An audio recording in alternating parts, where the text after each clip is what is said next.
Welcome back to Void of Fears. Before we jump into today's story, I've got to ask for a quick favour. If you could smash that like button, drop a comment below, and hit subscribe if you haven't already.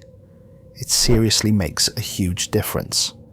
YouTube's algorithm loves that stuff, and it pushes my videos to new viewers who might dig these stories too. I really appreciate every single one of you who takes the time to do that. It means the world to me and helps keep this channel growing. Alright, enough of me rambling. Let's dive into today's story. The darkness had a sound. That was Nathan Ward's first coherent thought as consciousness crept back into his brain like ice water filling a glass. A low, rhythmic hum that seemed to vibrate through his bones, accompanied by something else. A wet, organic pulsing that shouldn't exist in a cryogenic facility. Then came the cold. Not the absence of warmth, but an active, aggressive cold that made his chest seize and his lungs refuse to draw breath. His eyes opened to red emergency lighting bathing everything in crimson. The curved interior of his cryopod was covered in frost crystals that had formed strange, almost deliberate patterns. Spirals and fractals that hurt to look at for too long. Beyond the glass, you could see shadows moving in what looked like an enormous cathedral, made of metal and something else, something organic, that pulsed with faint bioluminescence, casting dancing shadows across walls that curved in ways that defied normal architecture. Nathan tried to move. His muscles screamed in protest, atrophied and weak, feeling like they might rip from his bones if he pushed too hard. The pod's seal hissed, a sound like a dying breath, and suddenly he was falling forward onto hands and knees, gasping, his lungs burning as they remembered how to process air that tasted different, recycled, ancient, wrong. He was wearing a thin medical gown that felt paper thin against his skin. His body was pale, almost translucent. Veins visible beneath the surface like blue rivers on a map. His hands looked skeletal, the bones too prominent, the skin stretched too tight. How long had he been asleep?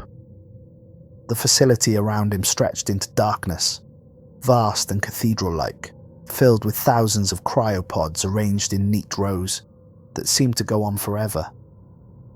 But something was catastrophically wrong. Most of the pods were dark, their occupants gone, or their systems failed. Some were shattered, their glass scattered across the floor in glittering fragments.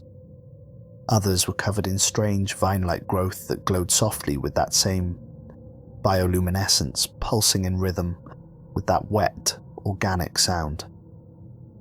Nathan pulled himself to his feet, using the pod for support, his legs shaking with the effort. Number 247. He remembered that number. He remembered the technician's face, young, enthusiastic, full of hope. He remembered her voice as they'd sealed him in. "See you on the other side, Mr. Ward. 200 years will pass like a dream. You'll wake up cured, and we'll all be waiting on new terror. Your brother said he'll make sure your quarters have a view of the ocean." 200 years, new terror. The colony world they'd been preparing for decades. The cure that would reverse his neurological disease. The promise of a second chance at life. A terminal stood nearby, its screen flickering with symbols Nathan didn't recognize. Characters that seemed to shift and flow like living things, rearranging themselves whenever he tried to focus on them. He stumbled towards it, his bare feet making wet sounds on the cold floor. The interface was completely alien. Curved text that flowed like water, colors that existed in spectrums he'd never seen before, causing his eyes to water and his head to ache. But then, numbers appeared. Simple, familiar numbers he understood. March 17th, 2847. Nathan's legs gave out. He collapsed against the terminal, his mind refusing to process what he was seeing. The numbers didn't make sense.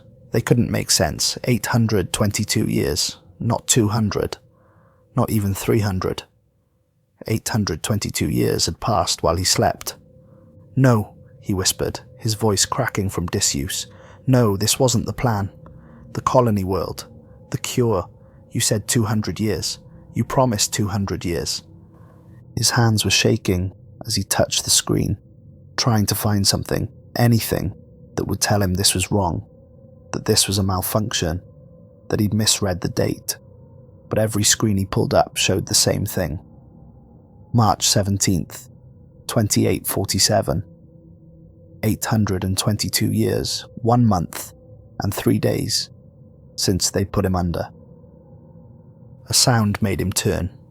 Footsteps, but wrong. Too light, too quick, like a deer moving through a forest or a predator stalking prey. The rhythm was off, the timing between steps not quite matching human gait. Nathan's heart began to hammer against his ribs as a figure emerged from the shadows between the pods. It looked human at first glance, 2 arms, 2 legs, a head with features arranged in the familiar pattern, but as it stepped into the red emergency lighting, moving with a fluid grace that was almost dance-like, every instinct in Nathan's body started screaming warnings that something was fundamentally, horrifyingly wrong. The figure was tall, nearly 7 feet, maybe more. Its limbs were elongated and elegant like a Renaissance sculpture stretched vertically, the proportions just different enough to trigger every alarm bell in Nathan's primate brain. The skin was pale with a faint blue undertone that shouldn't exist in human flesh, almost luminescent in the dim light, as if it generated its own soft glow. The fingers were longer than they should be, with one too many joints, but it was the eyes that made Nathan's stomach turn, and his breath catch in his throat. They were enormous, occupying far more space on the face than they should, tilted at an angle that was almost but not quite horizontal. The irises were so dark they appeared black, and they reflected the red light like an animal's eyes, caught in headlights, that telltale shine of a tapetum lucidum, a feature humans didn't have. The face was beautiful in a way that made Nathan's skin crawl, perfectly symmetrical in a way human faces never achieved, mathematically precise, as if someone had fed the concept of beauty into a computer and let it optimize until all the imperfections were gone. It was the face of a statue, not a person, the face of something that had forgotten how to be imperfect. When it spoke, the sound was melodic, almost musical, the words flowing together like a song in a language that had no relationship to anything Nathan had ever heard. The phonemes were wrong, the cadence alien, beautiful and terrifying at once. Nathan backed away, his heart hammering so hard he thought it might burst through his chest. "I don't understand you. I don't know what you're saying." The figure tilted its head, studying him with those enormous dark eyes. And Nathan saw something move beneath the surface. Curiosity maybe, or fascination, but that expressed in a way that felt fundamentally inhuman.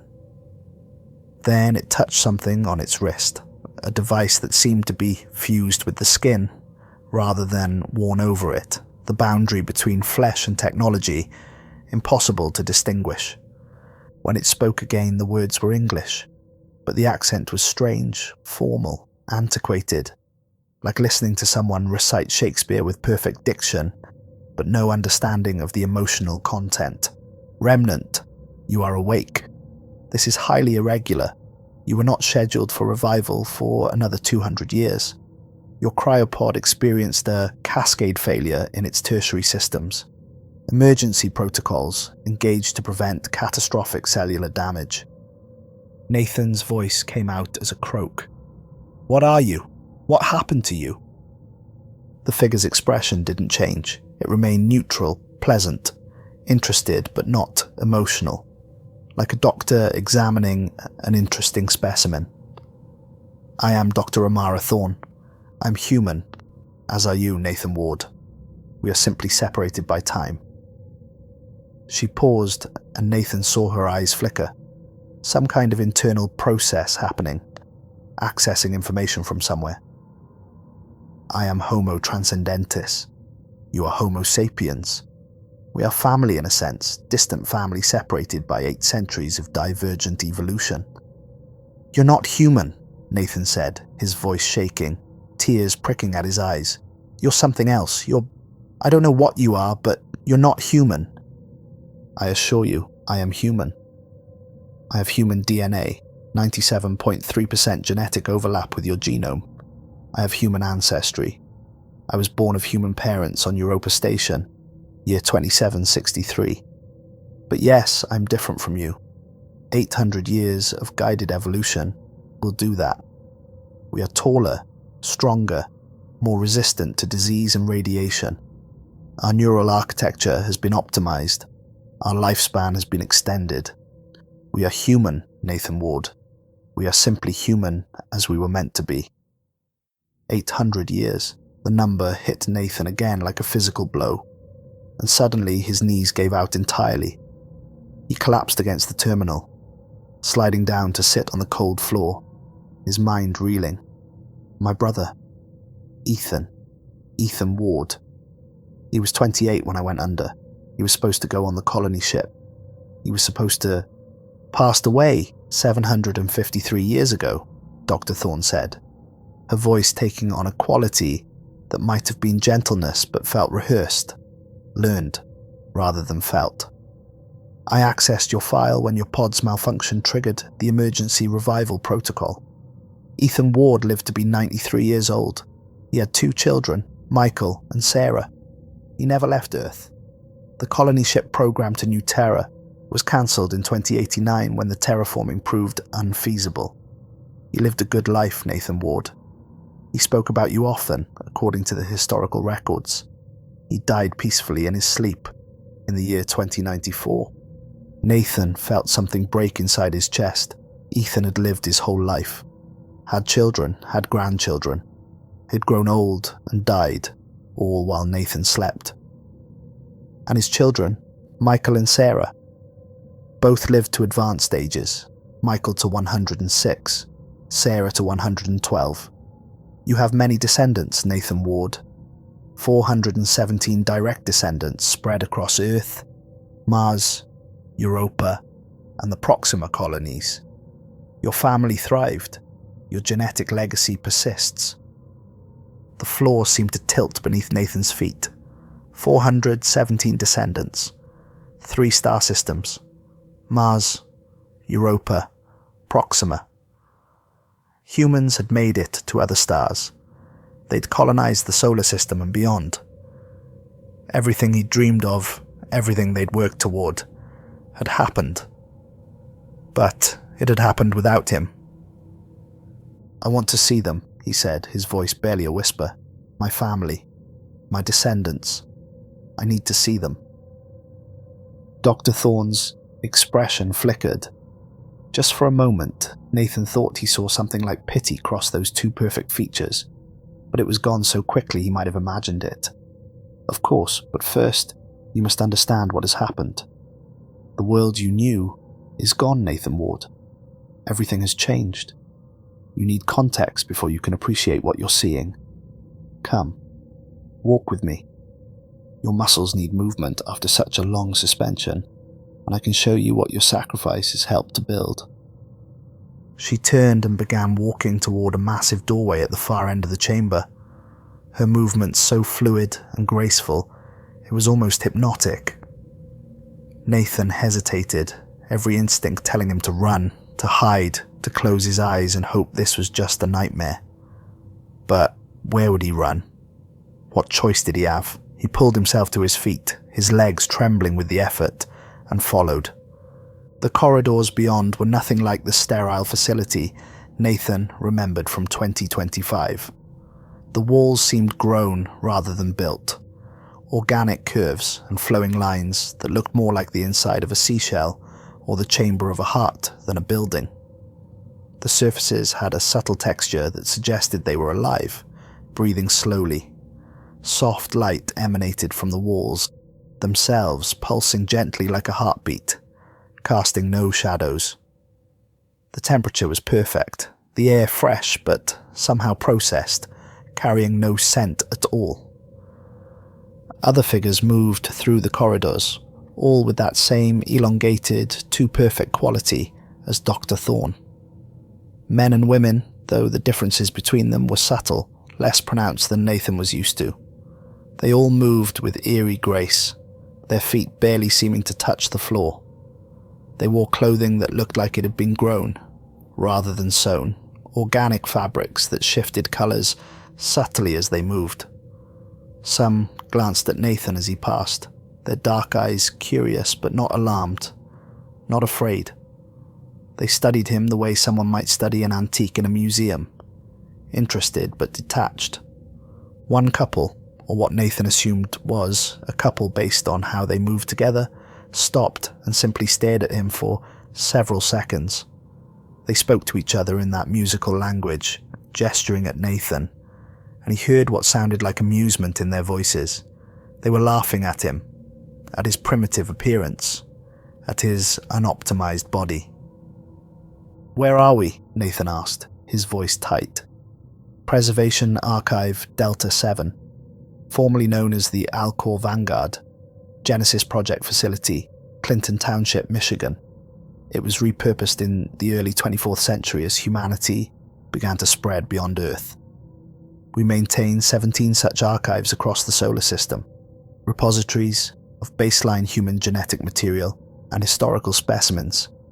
You are one of 43 baseline humans still in suspension at this facility. There are 207 across all archives.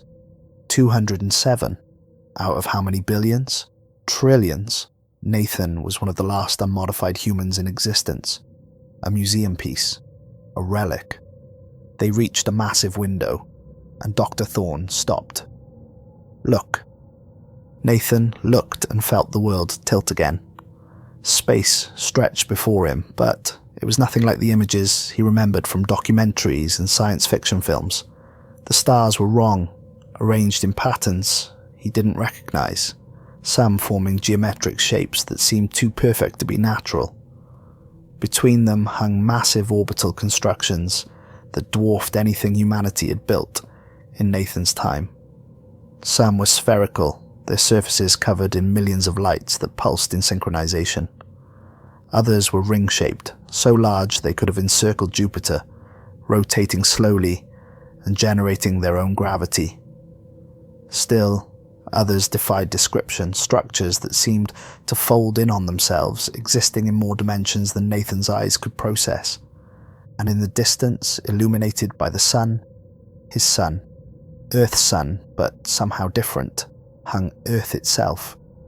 The continents were familiar but altered. The coastlines had changed. Where ice caps should be, there were forests. The Sahara looked green.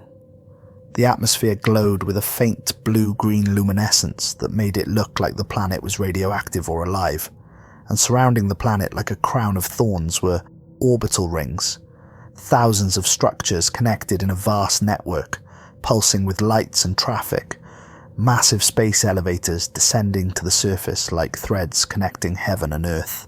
"That's impossible," Nathan whispered, his hand pressed against the window, his breath fogging the glass. "That's not Earth. That can't be Earth. That is home, Earth as it exists in your year 2847. Population 15 billion. Disease rate 0.03%. Average lifespan 197 years. Wars, none in the last 212 years. Violent crime effectively eliminated. Poverty eliminated. Hunger eliminated. We have achieved what your generation only dreamed of." Nathan warned. Nathan couldn't look away from the planet. It was beautiful in a terrible way, perfect and wrong, like a photograph that had been edited so much it no longer looked real. "What happened? How did this happen? What did you do?" Dr. Thorne gestured toward a doorway. "Walk with me, I'll show you. You deserve to understand." They entered what appeared to be an observation deck where one wall was entirely transparent, offering a panoramic view of space and Earth below. The other walls displayed holographic projections that floated in the air without any visible source. Images that had depth and substance, almost solid enough to touch. The room itself seemed to respond to their presence, the lighting adjusting, the temperature shifting to perfect comfort. Dr. Thorne touched her wrist device and the hologram shifted to show Earth as Nathan remembered it. 2025, crowded cities, traffic-choked highways, smokestacks pumping pollution into brown skies. He saw images of his time. People glued to smartphones, political protests, news coverage of conflicts and disasters. It felt like yesterday to him. It felt like home. "Your time," Dr. Thorne said, her voice taking on the quality of a lecturer. "The age of Homo sapiens. Average lifespan, 72 years. Leading cause of death, cardiovascular disease. Secondary cause, various cancers. Tertiary, accidents and violence. You were dying, Nathan Ward, of a neurological disease called progressive multifocal leukoencephalopathy. We now cure it with a simple injection that takes 30 seconds to administer and has a 100% success rate." The image shifted to 2089. Cities began to look different. Cleaner, greener, with buildings that curved and flowed rather than standing at right angles. Cars had been replaced by something else. Personal pods that seemed to float above the ground. The first successful gene editing for radical life extension. Not perfect, but promising. Average human lifespan increased to 93 years. Cancer rates dropped by 70%, but this was just the beginning. The years progressed in fast forward. 2100, cities growing upward and outward. 2125, the first permanent settlement on Mars.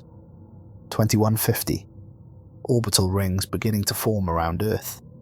Nathan watched humanity spread and grow and change, and with each passing decade, the people in the images began to look different, taller, more uniform, more perfect. Then 2156.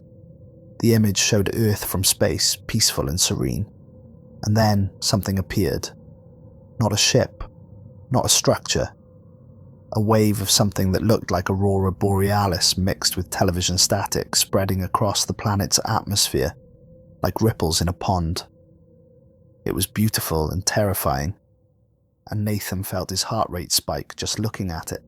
"The convergence event," Dr. Thorne said, and for the first time, her voice took on an almost reverent quality, like a priest speaking about their god. "First contact. But not with aliens from another world, as you might assume. Not with a species that evolved somewhere else in the universe." "What was it?" Nathan asked, unable to look away from the display. The wave was doing something to Earth, changing it in ways he couldn't quite perceive. "We call it the synthesis. An intelligence embedded in the cosmic background radiation itself. It had been there for millions of years, perhaps billions, longer than Earth has existed, longer than the sun has burned. Waiting, watching, patient beyond human comprehension. When humanity reached a certain level of technological sophistication, when we finally developed the tools to perceive it, it made itself known. The images showed laboratories, hundreds of them, all over the world. Scientists in protective gear, their faces visible through helmet visors, all working frantically. They were excited. Nathan could see it in their body language. They were discovering something big.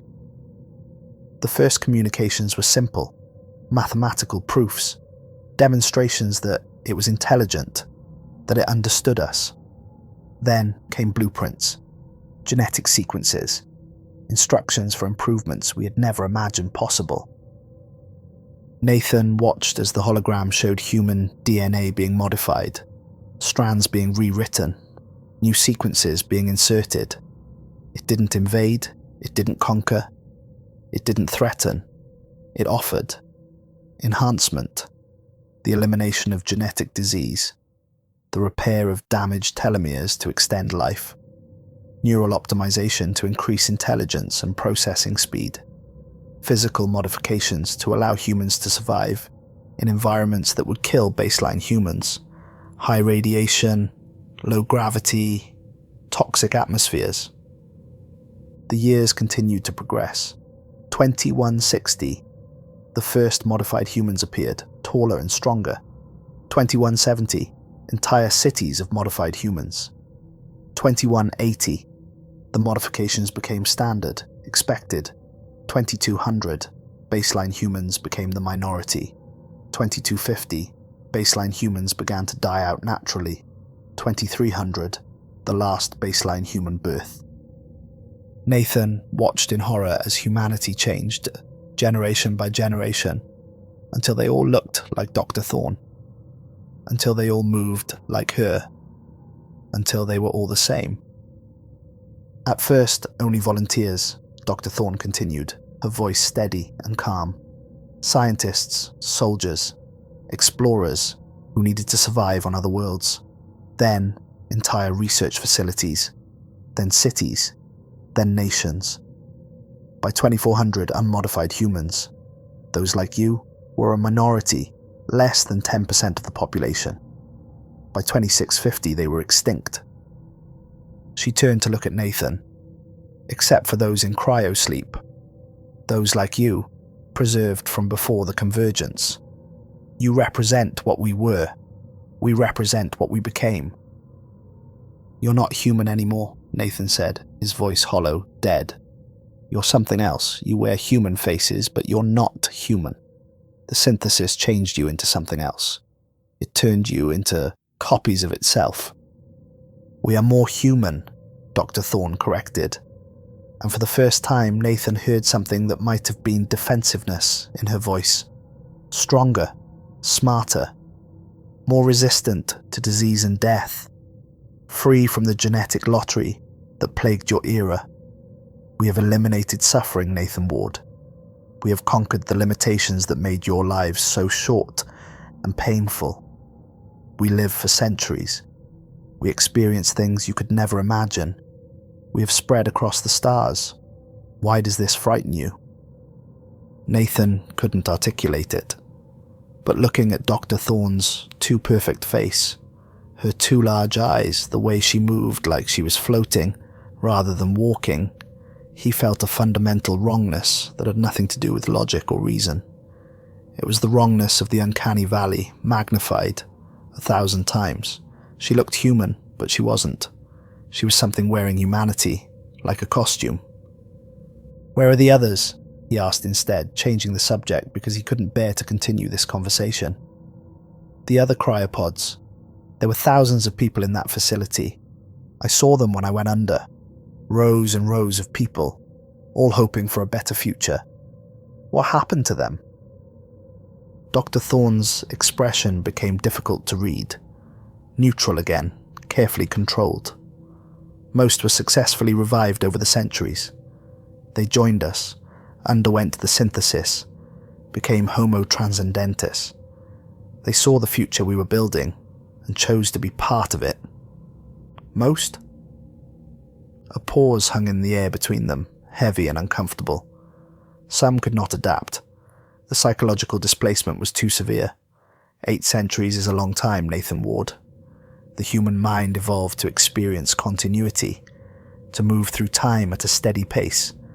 When that continuity is broken so drastically, the mind struggles to compensate. Come, I'll show you. They walked through more corridors, descending to lower levels, where the architecture became more familiar. Concrete and steel, relics of Nathan's own time that hadn't been upgraded or replaced. The walls here were plain, painted institutional white, lit with simple fluorescent lights that buzzed and flickered. It felt more human down here, but also sadder, like a forgotten basement full of things no one wanted anymore. They entered a medical facility. The lighting here was soft, warm, deliberately designed to be comfortable. Music played quietly from hidden speakers, something classical that Nathan recognized. Brahms, maybe. Or Schubert. Something old, something from his time. The others who woke, Dr. Thorne said quietly. And for the first time, Nathan heard something that might have been genuine emotion in her voice. The ones who could not accept what had happened, who could not process the magnitude of temporal displacement they had experienced. The first room contained a woman in her 40s, sitting on a bed and rocking back and forth. She was humming something, the same 4 bars over and over. It took Nathan a moment to recognize it. Twinkle, twinkle, little star. The children's song played in an endless loop, her voice cracking on the high notes, tears streaming down her face. Catherine Brennan, Dr. Thorne said quietly, standing in the doorway. Frozen in 2021 at age 42, awakened in 2804. She had a daughter named Emma. Emma would be 863 years old now. If she had lived. Catherine woke up asking to see her little girl. We had to explain that her little girl had lived a full life, had children and grandchildren and great-grandchildren, and had died of old age 740 years ago. Catherine's mind could not process this information. She regressed to a childlike state. She has been humming that song for 9 years now. We keep her comfortable. We keep her safe. But we cannot heal her mind. Catherine didn't look up. She just kept rocking, humming, her eyes focused on nothing, lost in a world that no longer existed. In the next room, a man stood at a window staring out at Earth. He hadn't moved, as far as Nathan could tell, just stood there, frozen like a statue, his face completely blank. His eyes were open but unseeing. Raymond Foster, frozen in 2018 at age 39. He worked as an accountant in Denver, Colorado. He had a wife and a young son. He woke up and learned that Denver had been underwater for 400 years, submerged when the ice caps melted and reformed and the climate shifted. He learned that his wife had remarried, that his son had lived to be 97 and had never known his father. Raymond walked to this window 16 months ago and has not moved since. We provide nutrition intravenously. We keep his muscles from atrophying, but he is gone, Nathan Ward. His body lives, but his mind has retreated to somewhere we cannot reach. Nathan felt bile rising in his throat as they moved from room to room. 11 people in total, all in various states of psychological breakdown. A woman who spoke constantly about her job at a marketing firm, describing meetings and projects and office politics as if she had just come from work, as if she would be returning tomorrow. She had been speaking for 6 years, barely pausing for breath, her voice hoarse and broken. A man who alternated between screaming that they were all demons, that this was hell, and begging to be sent home to a home that had been demolished centuries ago. A woman who painted the same picture over and over. A house with a red door, a garden with roses, a child playing in the yard, painting it obsessively, frantically, hundreds of copies covering every wall of her room. "Why do you keep them like this?" Nathan asked, his voice shaking. "Why not just let them go? Let them die peacefully?" A doctor approached, another Homo transcendentis, male, with the same elongated features and dark eyes. He was younger looking than Dr. Thorne, though Nathan had no idea how to judge age among these people. "Dr. Thorne, the newest revival is stabilizing physically, but psychologically the prognosis is poor. Classic temporal dissociation with severe regression patterns." "Nathan Ward, this is Dr. Kenzo Hashimoto. He specializes in temporal displacement trauma, a field of psychology that didn't exist until the mid-23rd century." "It's fascinating work," Dr. Hashimoto said, his voice carrying genuine intellectual interest rather than empathy or compassion. "Human psychology evolved for continuity, for recognizable patterns, for a steady progression through time, with gradual changes that the mind can process and adapt to. These individuals experienced 8 centuries of change in a single moment. The neural architecture simply cannot handle it. It's like trying to run software designed for computers from your era on our current quantum systems. The architecture is fundamentally incompatible." "But why keep them alive?" Nathan asked again. "This isn't life, this is torture." Dr. Hashimoto tilted his head, considering the question with the detached curiosity of a scientist examining an interesting problem. Life is precious, Mr. Ward. Even compromised life, even suffering life. We have the means to keep them physically healthy, so we do. Perhaps future advances in neuroplasticity and psychological medicine will allow us to heal their minds. Until then, we honor their existence. We bear witness to their pain. It is the least we can do. Nathan looked at Dr. Thorne. This is why you didn't want to wake me. This is what you thought would happen to me. You were not scheduled for revival until the year 3047, another 200 years from now. By then, our psychological understanding would have advanced enough to ease the transition. We would have developed techniques to introduce you gradually to the changes, to give your mind time to adapt. Your pod malfunctioned. The emergency protocols engaged to save your life. We had no choice but to wake you now, before we were ready. So what now? Nathan asked, looking back at the rooms full of broken people. You put me back to sleep. Let me wake up in another 200 years, hoping I don't end up like them. Dr. Thorne exchanged a long glance with Dr. Hashimoto, some unspoken communication passing between them. We offer you choices, but first, come. Let me show you something that might help you understand what we're offering.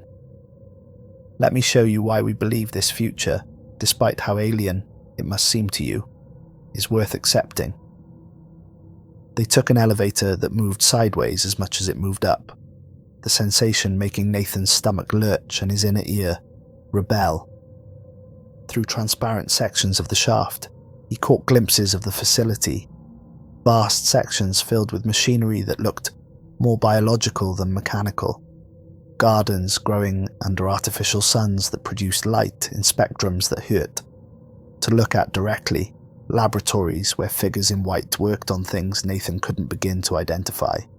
At one point they passed through a section where children were playing, or what he assumed were children, though they were all nearly 5 feet tall, and moved with that same eerie grace.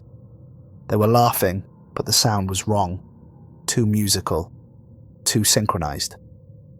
They emerged onto an observation platform that offered a 360-degree view of space. Earth hung below them, magnificent and terrible. Mars was visible in the distance, showing green where it should be red. The asteroid belt glittered with mining operations. Ships moved between the planets, enormous vessels that didn't look like they should be able to fly, organic shapes that seemed to swim through space rather than thrust through it. But Dr. Thorne directed Nathan's attention to a different display, a holographic projection that sprang to life at her touch. Your brother Ethan kept his promise to you. A family tree appeared in the air, rendered in 3 dimensions with incredible detail. Nathan Ward at the top, frozen in time, at age 36. Below him Ethan Ward and his wife Rebecca Chen. Then their children, Michael and Sarah. Then their children's children.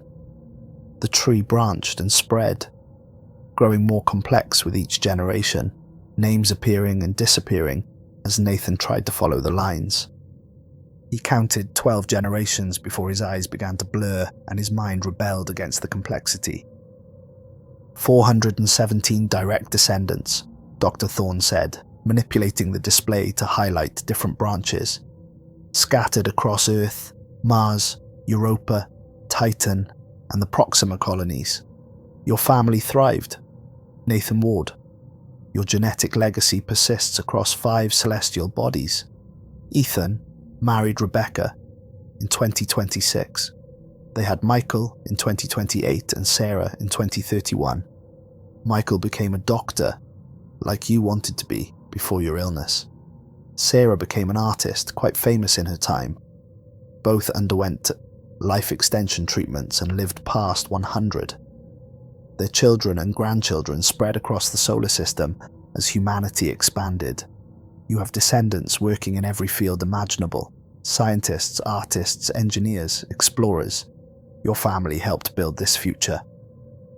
She highlighted one name near the bottom of the tree. Jessica Ward, born 2669, your 9 times great-granddaughter. She is currently 178 years old. She lives on Europa in the sub-ice colonies. She is a xenobiologist, studying the organisms we've discovered in Europa's subsurface ocean. She's quite brilliant. Published 17 papers just last year. Would you like to meet her? Nathan's hand trembled as he reached towards the hologram, his fingers passing through the light. She's still alive after all this time? Can I really meet her? Of course. Dr. Thorne touched her wrist device. The hologram shifted, transforming into a communication interface. A loading symbol appeared, a spiral that turned in on itself. Then the image resolved into a woman's face.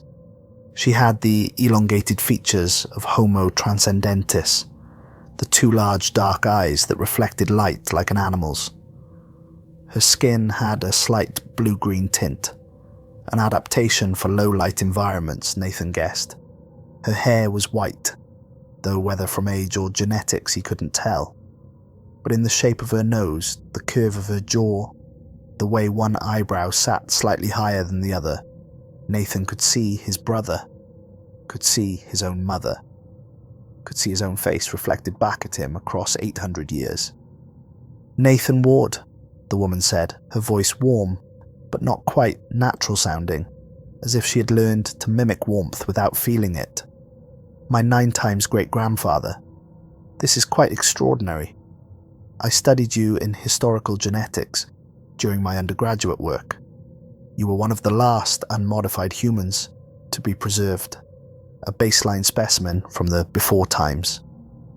"I wanted to meet you," Nathan said, his voice breaking, tears blurring his vision. "I told Ethan, your great-great.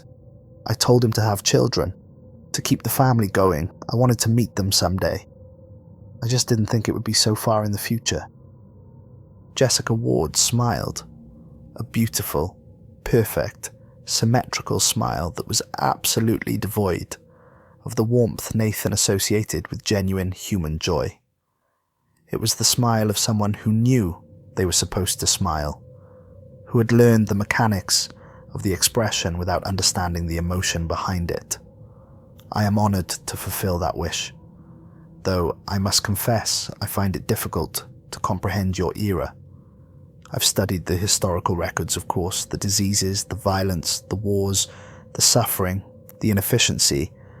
It must have been terrifying to live in such primitive conditions, never knowing if you would see tomorrow. Something in Nathan's chest cracked. We were human.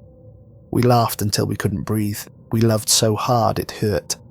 We cried at movies and at weddings and at funerals. We argued about stupid things and made up and argued again. We were messy and chaotic and inefficient, and we were human. We were alive.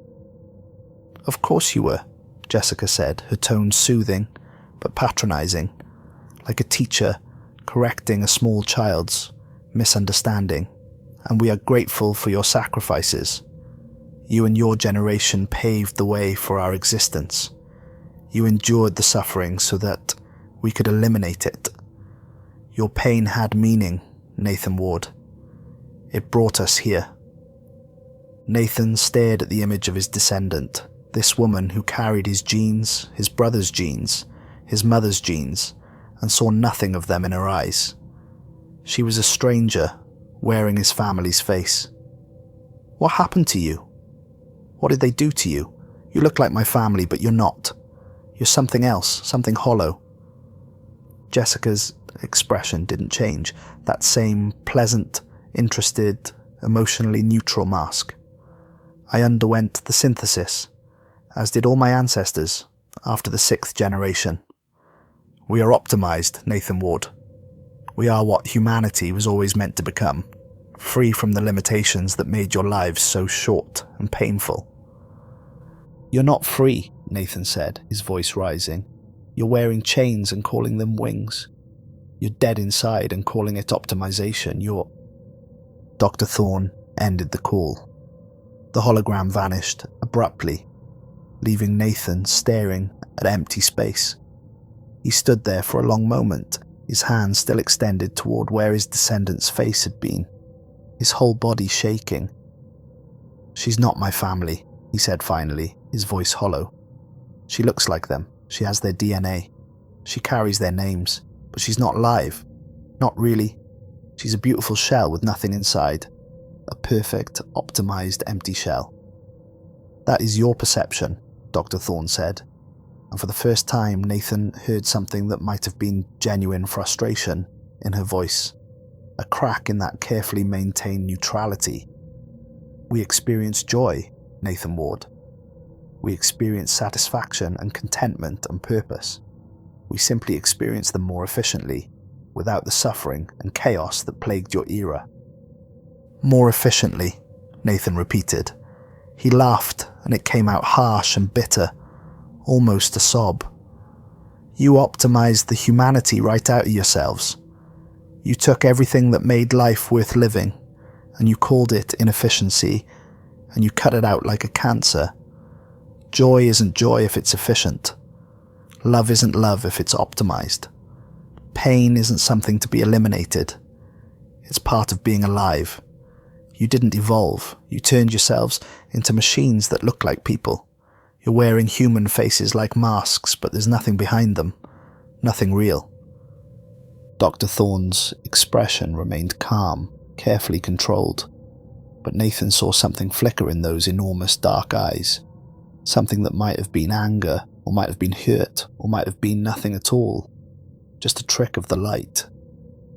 "You are experiencing temporal displacement trauma. Your psychological framework cannot process the advancement you are witnessing.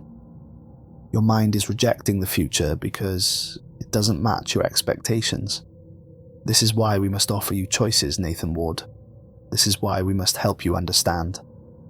She pulled up another display, larger this time, showing 3 distinct options rendered in that same 3-dimensional detail. Option 1, return to cryosleep. We place you back in suspension.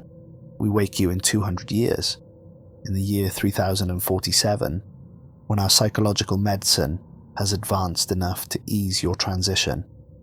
We will have developed techniques to introduce you gradually to the changes, to give your mind time to adapt without breaking. You will wake up better prepared, more capable of accepting what you're seeing.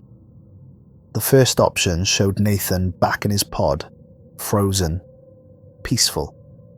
Then waking up again, but this time with doctors surrounding him. Holographic displays showing gradual exposures to the future, therapeutic interventions, a careful reintroduction to reality. Option 2, remain awake in a specialized habitat with other historical preservation subjects. We have created environments that simulate your time period, 2025 and earlier. You would live out your natural lifespan there, perhaps 60 to 70 years, given your condition, in a world that looks and feels like the one you remember. You would not be alone. We have revived other baseline humans who chose this option. You could live with them. You could be comfortable. The second option showed a facility that looked like a small town from the 2020 S-houses with yards, streets with cars, stores and restaurants, people dressed in clothing from Nathan's era, moving and talking like people from his time. But the walls of the habitat were visible in the distance, a dome containing this artificial past, this museum piece of a life. Option 3, undergo the synthesis, genetic and neural modification. We would cure your disease, that would be simple, but we would also optimize your genome, extend your telomeres, enhance your neural architecture. You would become one of us. You would become Homo transcendentis. You would live for centuries. You would experience things you cannot currently imagine. You would join your descendants among the stars. The third option showed Nathan transforming, his body becoming taller, stronger, his features becoming more symmetrical, his eyes growing larger. It showed him working in laboratories, walking on alien worlds, living a life that spanned centuries. Nathan stared at the 3 options, and they all felt like traps, like doors in a maze that all led to the same place: surrender, acceptance, the slow erosion of everything that made him human.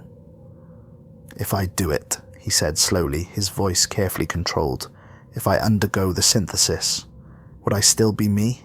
Would I still think my thoughts, feel my feelings, remember who I was?" "You would retain your memories," Dr. Thorne said. "Your personality matrix would remain intact, the core of who you are. You would simply be enhanced, optimized, better.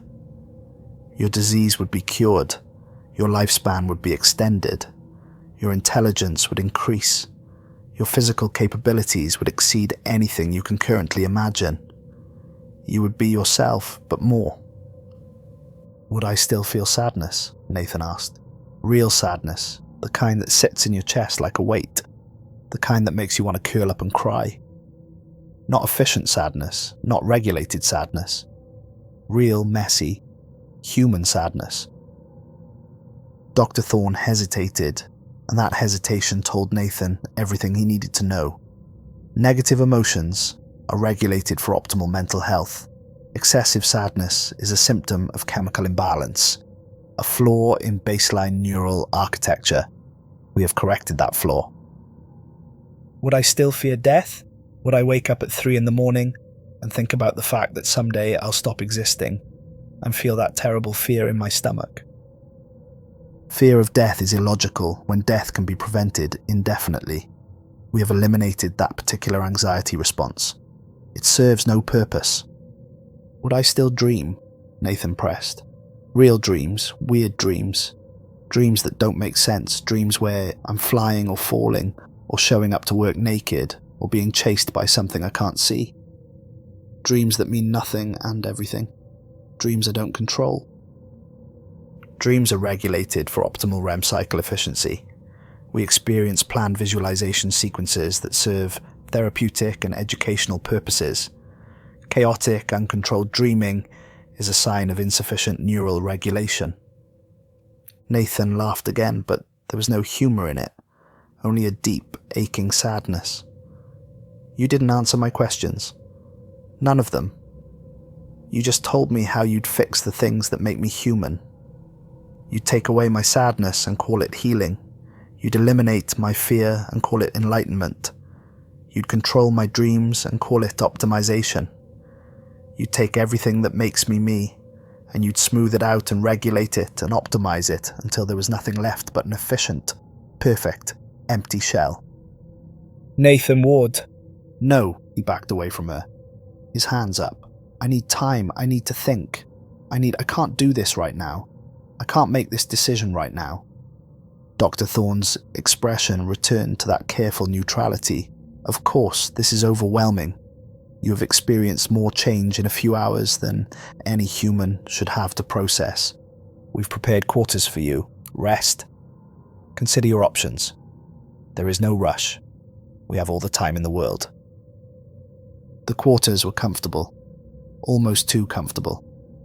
The bed adjusted itself to Nathan's body the moment he lay down, shifting to support his spine perfectly, warming to exactly the right temperature. The lighting responded to his mood, brightening when he felt anxious, dimming when he felt tired, somehow reading his emotional state through sensors he couldn't see.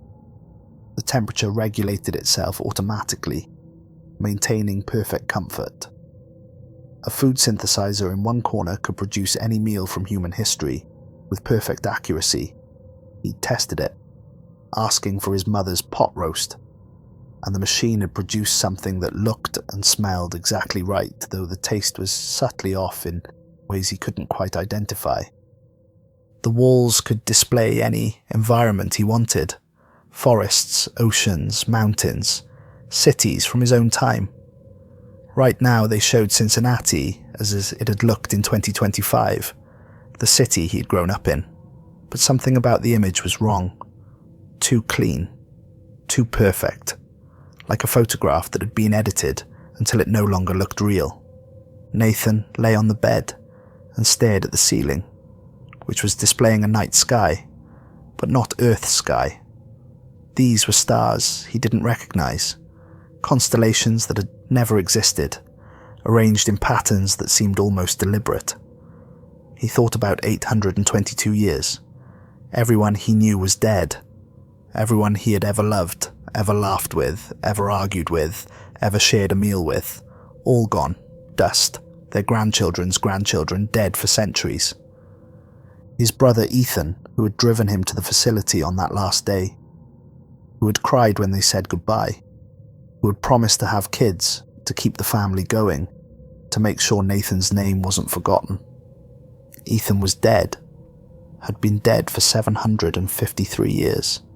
His friends, his co-workers, his neighbours, the barista at the coffee shop he went to every morning, the guy at the comic book store who always had recommendations, his doctor, his dentist, his landlord who complained about everything. All of them gone, not just dead, but forgotten.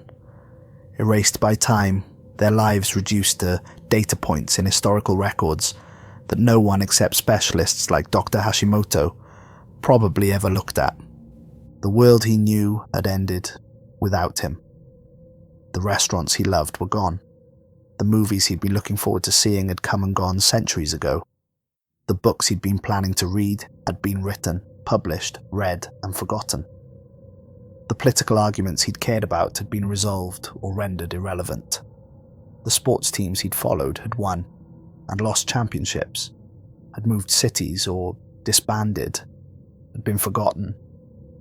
And the world that replaced it was populated by beautiful monsters, wearing human faces, calling themselves human, while being fundamentally alien in every way that mattered. He must have fallen asleep eventually because he found himself dreaming. But it wasn't his dream. He knew that immediately. Knew it with the same certainty. He knew his own name.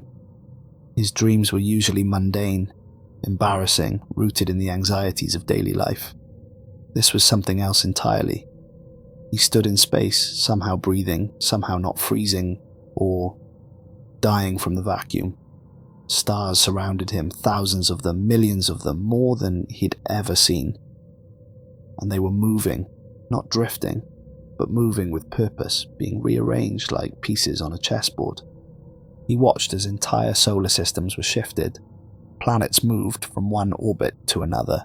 Stars pushed through space along pathways that seemed to have been planned. Then the perspective shifted, and he was above a planet. Not Earth, somewhere else. An alien world with purple skies and green oceans.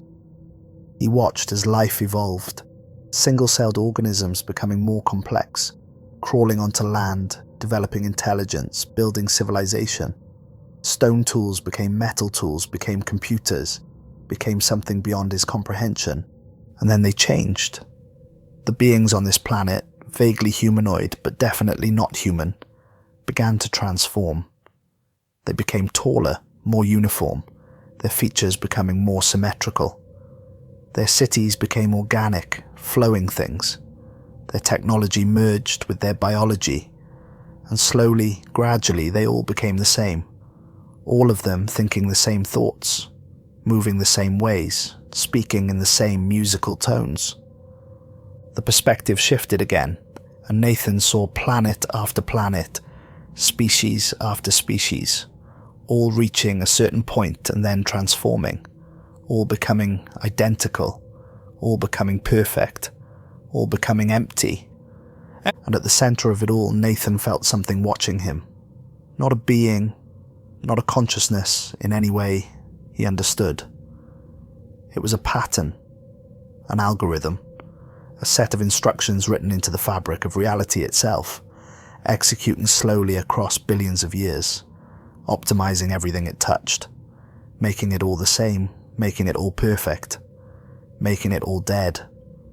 It spoke without words, communicated in pure concept, pure emotion, pure understanding that bypassed language entirely and spoke directly to something deep in Nathan's brain. Loneliness is unnecessary. Pain is optional. Death is a choice. Individuality is inefficient. Chaos is a flaw. Imperfection is disease. Join us. Evolve, become more. Become perfect. Become us. Surrender yourself and become part of something greater. We are eternal. We are perfect. We are inevitable. Resistance is suffering. Acceptance is peace. Nathan tried to resist, tried to pull away, but the feeling was overwhelming, seductive, promising everything. An end to suffering, an end to fear, an end to doubt, an end to the terrible isolation of being an individual, consciousness alone in an uncaring universe. All he had to do was surrender. All he had to do was let go. All he had to do was accept that being human was a disease, and the synthesis was the cure. He woke up screaming, his voice hoarse and broken, his whole body soaked with sweat. The lights in his quarters had brightened to maximum, responding to his distress. The walls were displaying calming images, forests and oceans and mountain vistas, peaceful scenes designed to soothe. Soft music was playing, something classical, something meant to slow his heart rate and calm his breathing. But Nathan couldn't be calm, because he understood now. He understood what the synthesis was, what it had done, what it would continue to do. It wasn't enhancement. It wasn't evolution. It was a cosmic parasite that turned entire species into copies of itself, that spread from world to world, patient and inevitable, optimizing everything until there was nothing left but efficient, perfect emptiness. On the wall opposite his bed, text appeared. Not English, that flowing musical script he'd seen throughout the facility. But then it shifted, transformed, became readable. Coordinates, Sector 7, Gamma 14. Time, 0300 hours, truth. Nathan stared at the message for a long time, his heart still hammering, his hands still shaking. Someone had sent him a message, someone who wasn't supposed to, someone who wanted him to know something. He checked the time, 2:47 a.m., 13 minutes until the coordinates became relevant. He got up and got dressed, his movements mechanical, his mind still reeling from the dream. The corridors were empty at 3 in the morning, or what the facility considered 3 in the morning. The lights were dimmed for a night cycle, though Nathan suspected that was more for the benefit of any remaining baseline humans than for Homo transcendentis, who probably didn't need as much sleep. He followed the coordinates, moving through maintenance tunnels and service corridors that looked like they hadn't been used in decades, maybe centuries. Sector 7, Gamma 14 was deep in the facility's underbelly. The architecture here was older, more recognizable, steel and concrete from Nathan's own era, or close to it. The walls were unpainted, showing rust and age. The lighting was inconsistent, some bulbs burned out, others flickering. This was a forgotten place, a relic section that hadn't been upgraded or maintained. A door stood open with yellow light spilling out. Beyond it, Nathan could hear voices speaking in English, real English, with normal cadences and intonations, not that musical, alien quality. He stepped through and found himself in a hidden laboratory. Equipment lined the walls, some of it familiar, some of it completely foreign. Computers running old operating systems side by side, with technology Nathan couldn't begin to understand. Shelves full of old books, actual physical books, their pages yellowed with age. And standing in the center of the room were people. They looked like Dr. Thorne and the others, Homo transcendentis, with those elongated features and 2 large eyes. But their eyes were different. There was something in those eyes that Nathan recognized immediately. Humanity. Real, messy, imperfect, beautiful humanity. Emotion, expression, life. A woman stepped forward. She was shorter than Dr. Thorne, closer to 6 feet tall rather than 7. Her features were elongated but not quite as extreme. Her eyes were large and dark but held genuine emotion. Warmth, hope, desperation, fear, all flickering across her face in rapid succession. "Nathan Ward, I'm Dr. Isabel Reeves. We've been waiting for you." "Who are you?" Nathan asked, his voice still rough from screaming. "What is this place?" "Survivors," Isabel said, her voice carrying real emotion. Warmth and sadness and determination, all mixed together. Or maybe resistors. Or maybe just the last few people who remember what it felt like to be human. We underwent the synthesis, but we stopped before full integration. We're what you might call partial integrations. We got the physical benefits, the health and longevity, but we kept our minds, we kept our emotions, we kept our humanity. Around the room, other figures nodded, and Nathan counted them, perhaps 20 people, all with those same eyes that held real life behind them. A man stepped forward, lean with silver hair despite his apparent youth. Felix Gardner. I was a pilot back before the synthesis.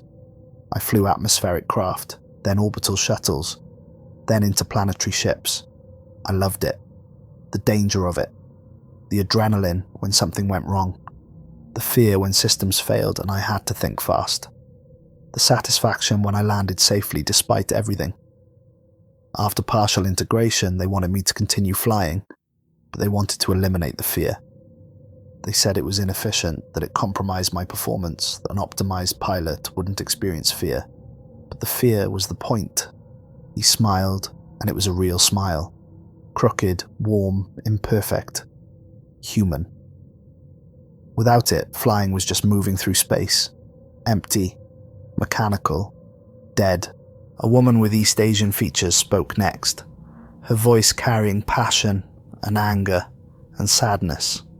Yuki Tanaka, geneticist. I watched the synthesis optimize human genetics year by year, generation by generation. I watched variation disappear. I watched the beautiful diversity of the human genome narrow and narrow until we were all basically the same height, between 6 and 7 feet, same build, lean and efficient, same facial features, symmetrical and perfect, same neural patterns, calm and optimized. We're losing diversity, not just physically but mentally, emotionally, spiritually. We're becoming a monoculture, a single organism with billions of identical cells. An older man with dark skin and grey at his temples added, Omar Khatri, engineer. I built things because I loved the challenge of it, the frustration when something didn't work, the long nights trying to figure out what went wrong, the satisfaction when it finally did work, when the pieces all came together and the machine hummed to life. The synthesis eliminates frustration, makes everything easy, provides solutions before you've even finished asking the question. But easy isn't alive, easy isn't human. The struggle is what makes achievement meaningful. Nathan looked around the room at the 20 faces, all of them watching him with desperate hope. All of them showing real emotion, fear and hope and determination and desperation.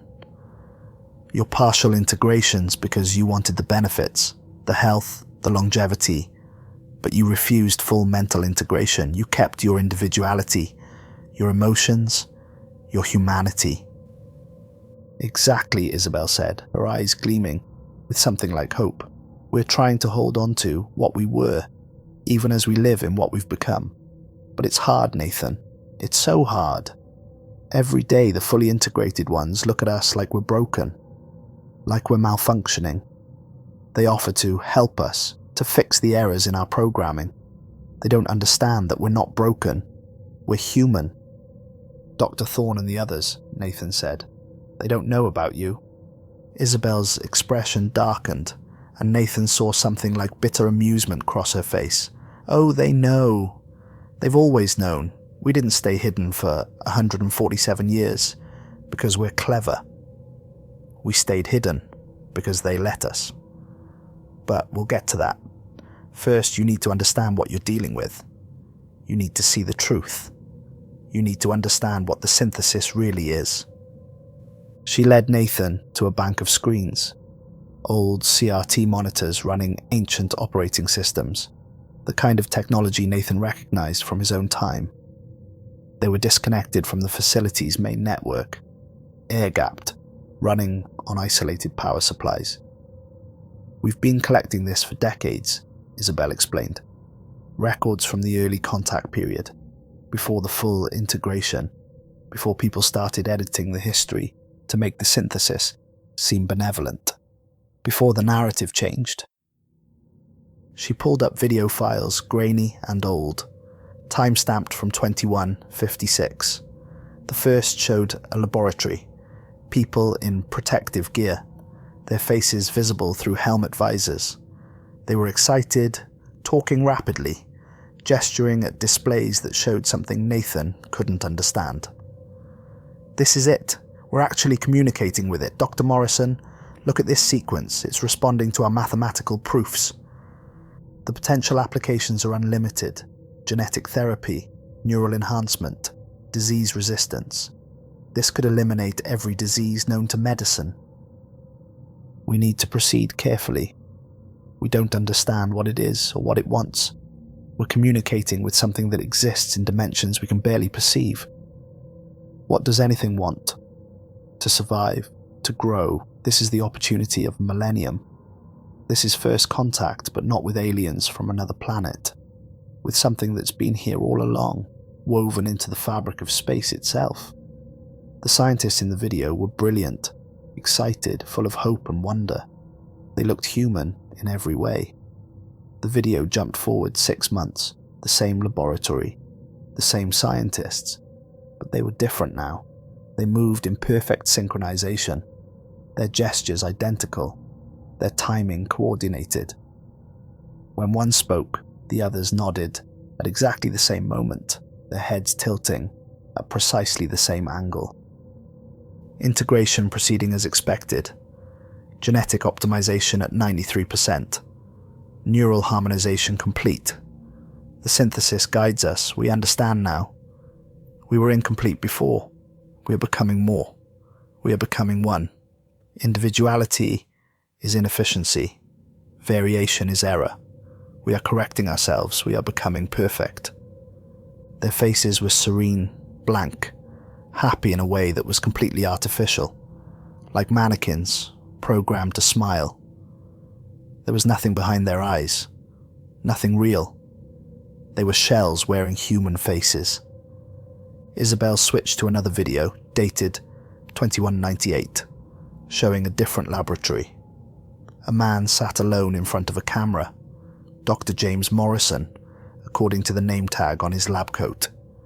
He was the same man from the first video, 42 years older, but he looked exhausted, terrified, his eyes sunken and ringed with dark circles. His hands were shaking as he set up the camera. "This is my final unedited log," he said, his voice shaking. "I don't have much time before they find me, before they convince me to delete this, before I forget why I made it." He leaned closer to the camera, his eyes wide with fear. "We thought we were evolving. We thought we were transcending our limitations. We thought we were becoming more than human, better than human, but we were wrong. We were just being digested, slowly, so slowly we couldn't see it happening until it was too late." He pulled up a display behind him. Genetic sequences, neural maps, data that scrolled too fast for Nathan to read. The synthesis isn't enhancement. It's assimilation. It's a pattern, an algorithm, written into the fabric of reality itself. It takes a species at a certain level of technological development and optimizes it. Makes all the individuals identical. Removes variation. Eliminates the chaos that makes evolution possible. It turns billions of unique individuals into a single organism. And the worst part, the part that keeps me up at night, the part that makes me want to scream, it makes you want it. His hands were shaking so badly he had to grip the edge of the desk to steady them. That's the genius of it. That's how it spreads. It doesn't conquer. It doesn't force. It offers. It promises everything: health, longevity, power, perfection. And it delivers on those promises. You do become healthier. You do live longer. You do become more intelligent by certain measures. But you lose everything that makes you, you. Your emotions get regulated. Your thoughts get harmonized. Your dreams get optimized. Your fears get eliminated. Your joys get scheduled. Your loves get approved. And by the time you realize what you've lost, you don't care anymore. You're happy, content, part of something greater. You've lost everything that made you an individual, and you're grateful for it. Tears were streaming down his face now. If anyone finds this after I'm gone, after I've been integrated, and I'm smiling and telling you how wonderful it is, remember, I'm screaming on the inside. We're all screaming on the inside. We just can't hear ourselves anymore. The screaming gets quieter every day until one day it stops, and you don't even remember what you lost. You don't remember being human because being human seems like a disease, and the synthesis is the cure. He looked directly into the camera, his eyes pleading. If you're watching this and you still have a choice, if you're not integrated yet, if you can still feel real fear and real joy and real sadness, run, hide, resist. Don't let them optimize you. Don't let them make you perfect. Stay human, stay messy, stay chaotic, stay alive. The video ended abruptly, cutting to static. Nathan felt sick, his stomach churning, bile rising in his throat. What happened to him? He was integrated, Isabel said quietly. 3 days after making that video. He's still alive, actually. He's a senior research director in genetic optimization. He works on improving the synthesis protocols. He's very content, very efficient, very happy. The man in that video doesn't exist anymore. Nathan looked around the room at the 20 faces watching him. That's what they are. Dr. Thorne, Dr. Hashimoto, all of them. They're not evil. They genuinely believe they're helping. But they're not human anymore. They're copies of copies of copies, all running the same program, all thinking the same thoughts, all feeling the same regulated emotions. They're beautiful machines, pretending to be people. Exactly, Felix said. They're not malicious. That's what makes it so insidious. They really believe this is better. They really think they're helping us by offering integration. They can't understand why we'd want to stay broken, chaotic, inefficient. They can't comprehend that the brokenness is the point. Why are you different? Nathan asked. Why did partial integration work for you? Why didn't you become like them? Luck, mostly, Yuki said. We underwent the process in the early days, back in the 22nd and 23rd centuries, before they perfected it. The neural integration protocols were incomplete. We got the physical benefits, the longevity, the disease resistance, the enhanced strength, but the mental integration didn't take hold completely. By the time they realized, we'd learned to hide it, to act like them, to show the serene contentment they expected. We've been pretending for decades, some of us for centuries. We've been pretending to be machines, pretending to be people, Omar added, with a bitter laugh. We hide our emotions. We suppress our individuality. We speak in their musical tones when they're listening. We move with their grace. We smile with their perfect, meaningless smiles. But inside, we're still human, still messy, still chaotic, still alive. And we've been waiting, Isabel said, stepping closer to Nathan. Waiting for the right moment, waiting for the right opportunity, waiting for someone like you. Someone like me? Nathan asked. Someone unintegrated, someone with baseline human DNA, someone who can help us do what we've been planning for decades. She pulled up another display, showing schematics. A ship design, elegant and efficient, but clearly built with older technology. Human technology. The Aurora. We built it in secret over 30 years. A ship designed to operate with unmodified or partially modified humans. No synthesis integration required. No neural harmonization necessary. A ship that runs on chaos and imperfection and human decision-making. Nathan's heart began to race. hope and fear mixing in his chest. "You're planning to escape." "We're planning to survive," Omar corrected, his expression intense. "Earth isn't a home anymore. It's a processing plant. The synthesis uses it to create more of itself, then sends those copies out to other worlds. We've intercepted transmissions, heavily encrypted, but we broke them. There are other species out there, other civilizations. Some of them have been contacted by the synthesis. Some of them are beginning the integration process, but some of them have resisted. We need to reach them," Isabel said, her voice passionate. "Warn them. Tell them the truth. Find allies. Find others who remember what it means to be individuals, to be imperfect, to be alive. Maybe find a way to reverse what's been done to humanity. Maybe find a cure for the cure." She turned to Nathan, and in her eyes, he saw desperate hope. "And we need you, your DNA, your unmodified biology." The Aurora's systems were designed before full synthesis integration, back when we still thought we could build a ship and escape without being caught. The biometric locks require baseline human DNA to activate the main systems. We've tried everything to bypass them: genetic manipulation, synthetic DNA, cloned samples from the archives. Nothing works. The system knows the difference between real baseline DNA and a copy, but you're real. You're unmodified. You're the key we've been waiting for. Nathan looked around the room at the 20 faces staring at him with desperate hope, and he thought about Dr. Thorne's 3 options. Cryosleep. Wake up in 200 years, hopefully better prepared. A simulated habitat. Live out his remaining years in a cage dressed up like the past. Integration, become one of them, beautiful and perfect and dead inside. All of them were prisons. All of them were surrender. All of them were the slow death of everything that made him human. "When?" he asked. Isabel's face lit up with genuine joy, tears forming in her 2 large eyes. 36 hours.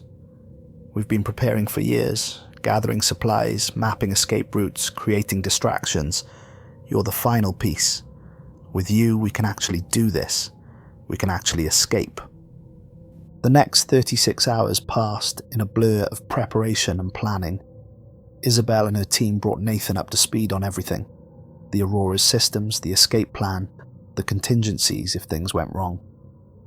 The ship was hidden in an abandoned section of the facility, in a docking bay that had been marked as decommissioned for 200 years. The official records showed it as structurally unsound, dangerous, slated for eventual demolition, but never prioritized because Homo transcendentis didn't believe in wasting resources on unnecessary projects. They would move in small groups to avoid detection, using maintenance corridors and service tunnels that weren't actively monitored. Felix would pilot. He still had clearance for atmospheric and orbital flight, and he knew the ship better than anyone, having helped design and build it. Omar knew the facility's systems well enough to create a 30-minute window where their departure wouldn't be noticed, buried in false maintenance alerts and system diagnostic cycles. Yuki had gathered DNA samples from the other baseline humans who had been preserved and revived over the centuries, a genetic legacy they hoped to preserve, the diversity that humanity had lost. Nathan spent hours learning the Aurora's systems. The ship was beautiful in a way that reminded him of his own time. Mechanical, practical, built rather than grown. The controls were physical, designed for human hands with imperfect motor control. There were backup systems and redundancies built on the assumption that things would break and need fixing. It was inefficient by synthesis standards, but it was human. It was alive. "She's old-fashioned," Omar said with obvious pride, running his hand along the ship's hull, built with 23rd century technology, primitive by current standards. "But she's fast, and she's ours. More importantly, she's invisible to their detection systems. They've optimized everything so much that their sensors can't even see something this crude." Nathan met the others. 20 partial integrations, each with their own story, each one holding on to their humanity, despite everything the synthesis had tried to make them forget. A woman named Helena, who loved painting, who spent hours mixing colours and creating imperfect brushstrokes because the struggle was the point. The synthesis said my art was inefficient. Why paint when you can generate perfect digital images instantly? But painting isn't about the final product. It's about the process. The frustration when the colours won't mix right. The satisfaction when they finally do. The surprise when something beautiful emerges from chaos. A man named David who still cried at sad movies, who sought them out specifically for the catharsis of weeping at fictional tragedies. Crying is supposed to be an obsolete response, an inefficient waste of water and salt. But I don't want to lose it. Sadness means something meant something to you. It means you cared enough for it to hurt. Without sadness, joy becomes meaningless. Each one was a small rebellion, a tiny flame of humanity, refusing to be extinguished, and Nathan felt something stir in his chest. Hope, maybe, or determination. They were going to do this. They were going to escape. They were going to survive. As the 36-hour mark approached, they gathered near the entrance to the decommissioned docking bay. Nathan could feel the tension in the air. Fear mixed with anticipation. Dread mixed with hope. Human emotions, messy and chaotic and beautiful. "Everyone ready?" Isabel asked, her voice steady despite the fear Nathan could see in her eyes. Nods around the group. Some people looked terrified. Others looked determined. All of them looked alive.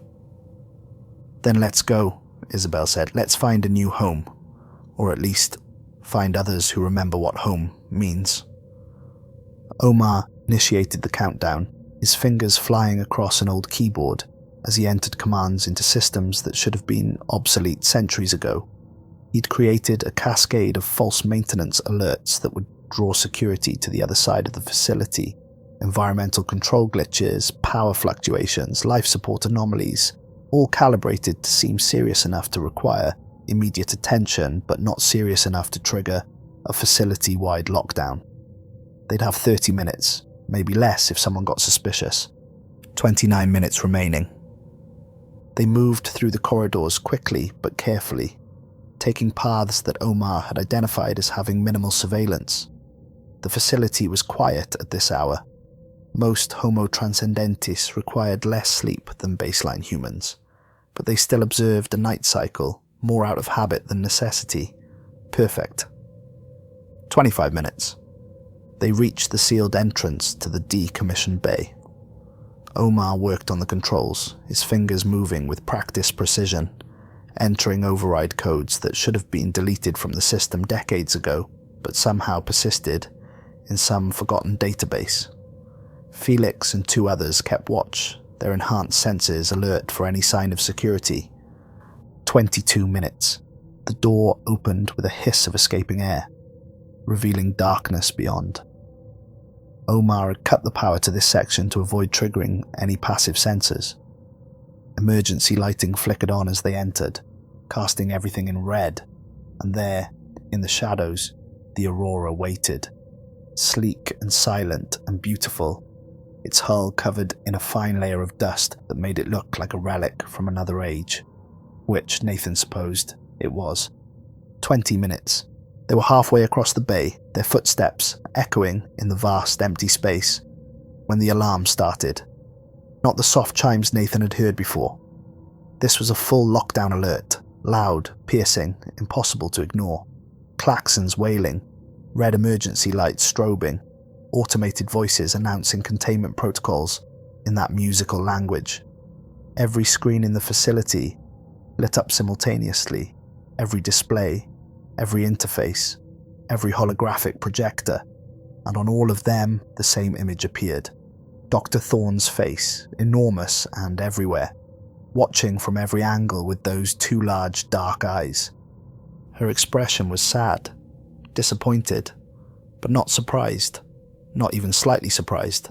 "Nathan Ward," Her voice echoed through the bay, amplified to deafening levels. "Remnant Collective, we know what you're planning. We have always known."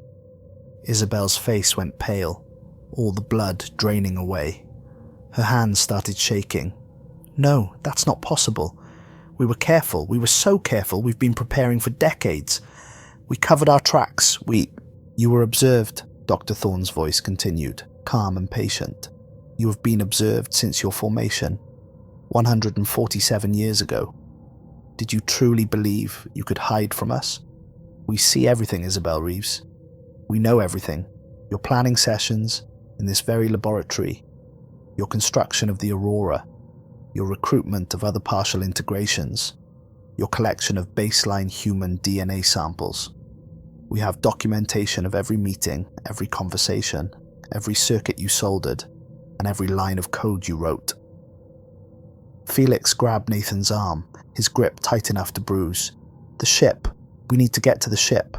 If we can reach it, if we can launch before they seal the bay." They ran towards the Aurora, their footsteps pounding against the metal floor, but doors were sealing throughout the bay. Massive emergency bulkheads dropping into place with hydraulic hisses, cutting off escape routes, boxing them in. The bay doors that would open to space remained firmly closed, meters-thick armor plate designed to contain explosive decompression. Dr. Thorne's face was everywhere, on every screen, watching from every angle with those serene, emotionless eyes. "Every collective needs rebels," she said, her voice taking on an almost professorial tone, like a teacher explaining a basic concept to slow students. "Every system needs those who question it. Dissent is necessary. Opposition is valuable. You are not suppressed because you serve a purpose, Isabel Reeves. You and your remnant collective provide contrast. You give the integrated humans something to define themselves against. You give us a reminder of what we were and why we evolved beyond it. You give us purpose." Isabel had stopped running. She stood in the center of the bay, staring up at the screens, her whole body shaking. "We were never free," she whispered, her voice barely audible over the alarms. "We were never hidden. We were just another part of the system, another component to be managed. Controlled opposition. The illusion of resistance is essential for psychological stability," Dr. Thorne continued, her image shifting from screen to screen, following them, watching them. "Even the synthesis understands this. Even in an optimized system, there must be room for questioning, for doubt, for the appearance of choice. Dissent must exist in controlled amounts to prevent stagnation and to provide perspective. You are not our enemy, Isabel Reeves. You are our conscience, necessary but ultimately harmless." Figures emerged from the shadows between crates and equipment that had been stored in the bay. Security forces, dozens of them, maybe hundreds, all Homo transcendentis, all tall and graceful and utterly calm. They didn't carry weapons. They didn't need to. They simply walked towards the remnant collective with serene, peaceful expressions, moving in perfect synchronization, their footsteps creating a unified rhythm that sounded almost like music. "No!" Felix shouted, his voice breaking. He swung at the nearest security officer, a wild, desperate punch born of decades of suppressed frustration. But the man caught his fist effortlessly, twisted with mechanical precision. And Felix was on the ground before Nathan even saw what happened, the officer's grip never wavering. "You'll be cared for," the security officer said, his voice genuinely kind, genuinely caring, devoid of any malice or triumph. "You matter to us, Felix Gardner. Your perspective is valuable. Your experiences are important. We will ensure your comfort." One by one, the members of the Remnant Collective were restrained. Not violently, not angrily, but gently, carefully, like parents gathering up misbehaving children who had stayed up past their bedtime. David was screaming, crying, begging them to let him go, his voice echoing through the bay.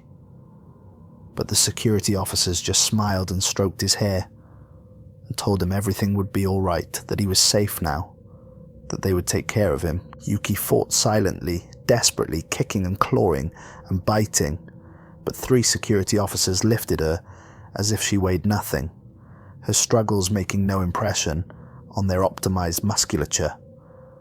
Omar tried to run, tried to make it to the Aurora, but they caught him within steps, gentle hands on his shoulders, kind voices telling him there was nowhere to go, that it was time to rest, that struggling was pointless.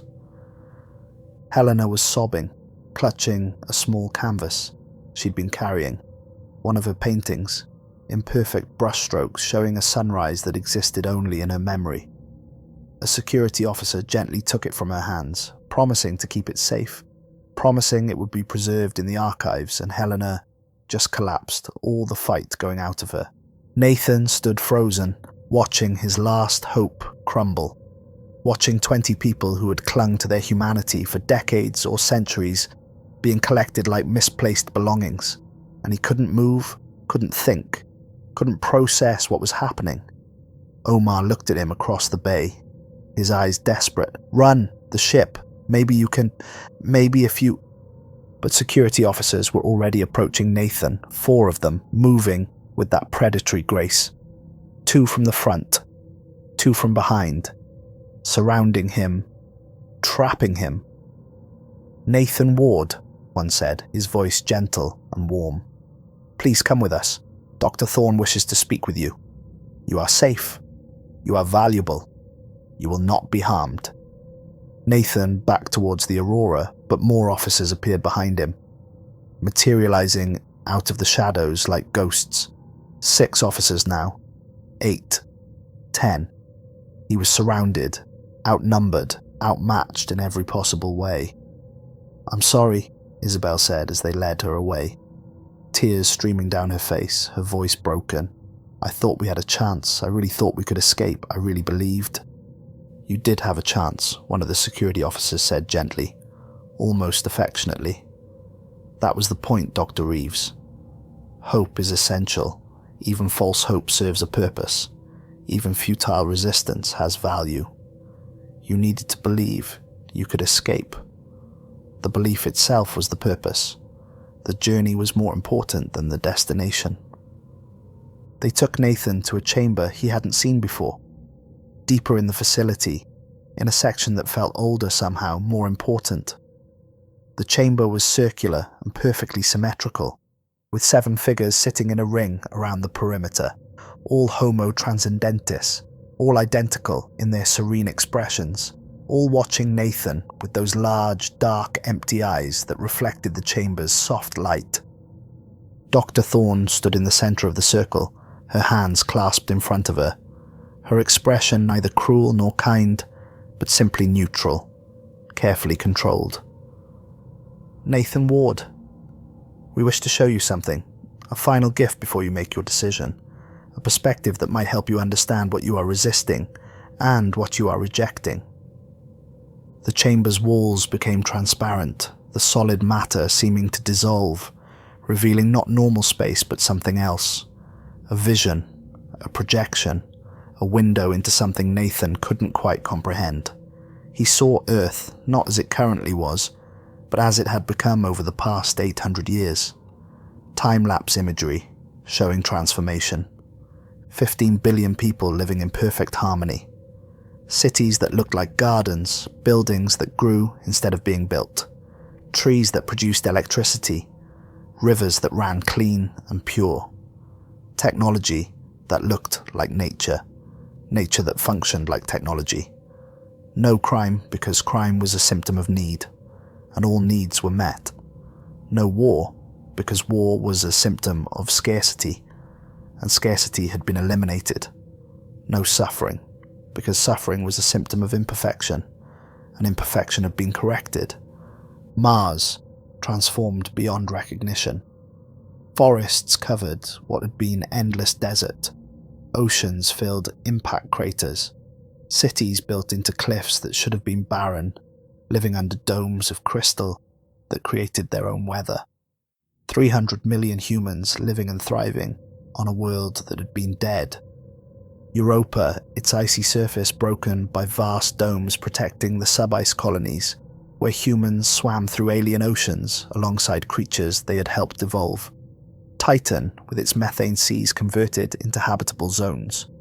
Enceladus, hollowed out and filled with forests. 47 star systems. Thousands of worlds. Trillions of humans. All healthy, all happy, all perfect, all the same. The vision showed cities on worlds Nathan couldn't name. Forests on planets he couldn't recognize. Oceans teeming with life under alien suns. "This is what the synthesis has given us," Dr. Thorne said, her voice taking on that almost reverent quality again. "An end to everything that plagued your species. No more disease. Cancer is extinct. Heart disease is a historical curiosity. No more aging. Humans routinely live 200 years and remain physically prime until the very end. No more war. The last armed conflict ended in 2635. No more poverty. Abundance is universal. No more suffering. Pain is optional. Sadness is treatable. Fear is unnecessary." She gestured and the vision shifted to show more intimate scenes. Hospitals, where every patient was cured.